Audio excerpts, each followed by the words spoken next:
Bonjour et bienvenue sur la chaîne de la Liberté Immobilière, c'est Gaëtan. Alors aujourd'hui on va reprendre un petit peu la théorie, tout en restant quand même pas très loin de la pratique, en faisant une petite balade dans la forêt. Et nous allons voir les 10 étapes d'un investissement immobilier.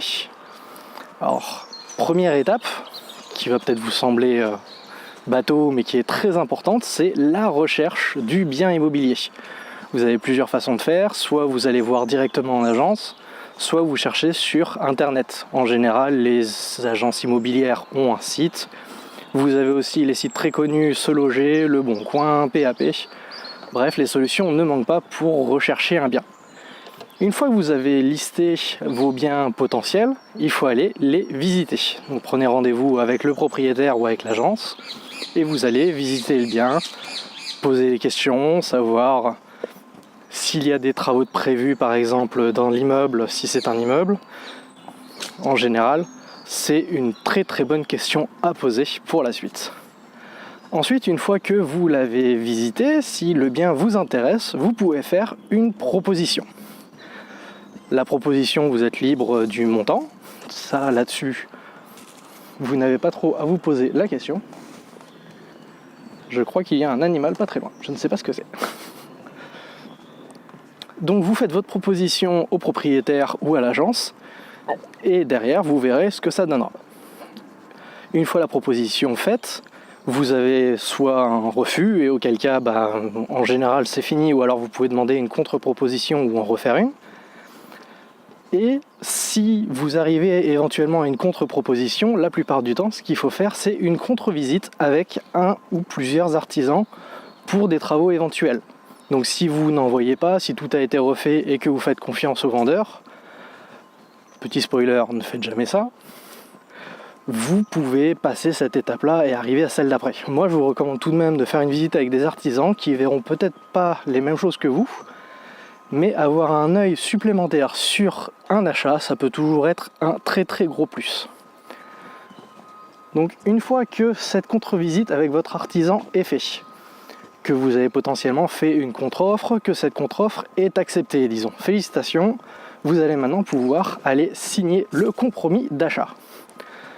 Donc ce compromis, vous pouvez le signer en agence, la plupart des agences le proposent, mais je vous recommande tout de même d'aller le signer chez votre notaire, parce qu'il fera les choses plus à votre façon, plus comme ça vous arrange, qu'en général l'agence fait les choses un peu comme ça l'arrange elle, et c'est vraiment ou rarement à votre avantage. À moins de vraiment pouvoir vous le permettre, franchement, passer directement par votre notaire, ce sera beaucoup plus simple.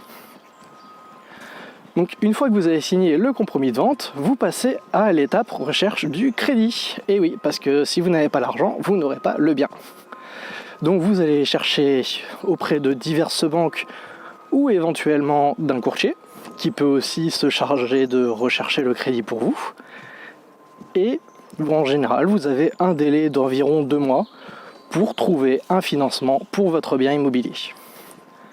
Une fois que vous avez votre bien, félicitations, vous avez encore avancé, vous allez pouvoir attendre déjà de recevoir tous les papiers, parce que la banque en général mettra à peu près 1 mois à vous retourner tous les papiers, plus les délais d'acceptation du crédit que vous êtes obligé de respecter.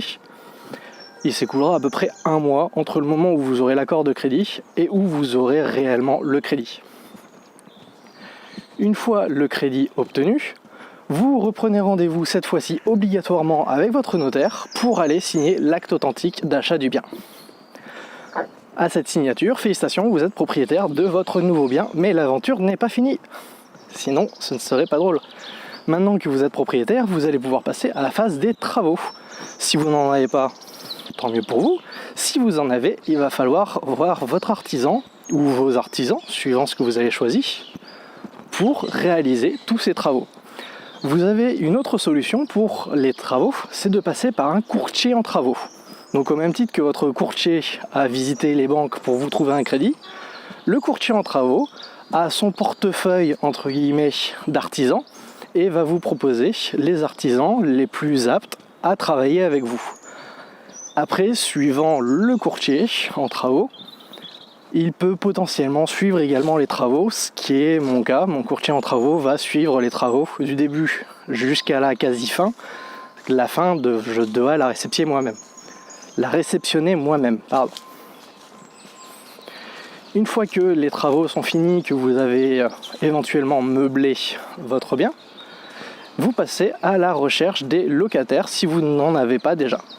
Donc soit vous avez passé une petite annonce fausse entre guillemets pendant vos recherches et auquel cas vous savez déjà qui recontacter, ou alors vous passez une annonce soit sur Se Loger, sur Le Bon Coin, je vous laisse choisir le site suivant le type de location que vous faites.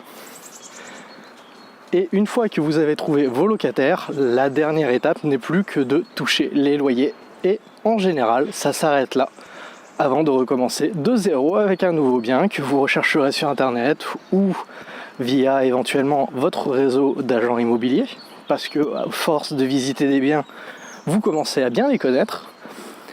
Et donc potentiellement, ils entendront parler d'un bien qu'ils vous proposeront, qui sera peut-être très intéressant pour vous. Et après, vous recommencerez, visite, proposition d'offres, signature, etc., etc.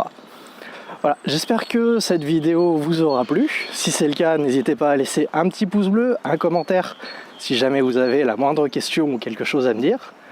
Et moi, je vous dis à la prochaine dans une vidéo. Allez, ciao!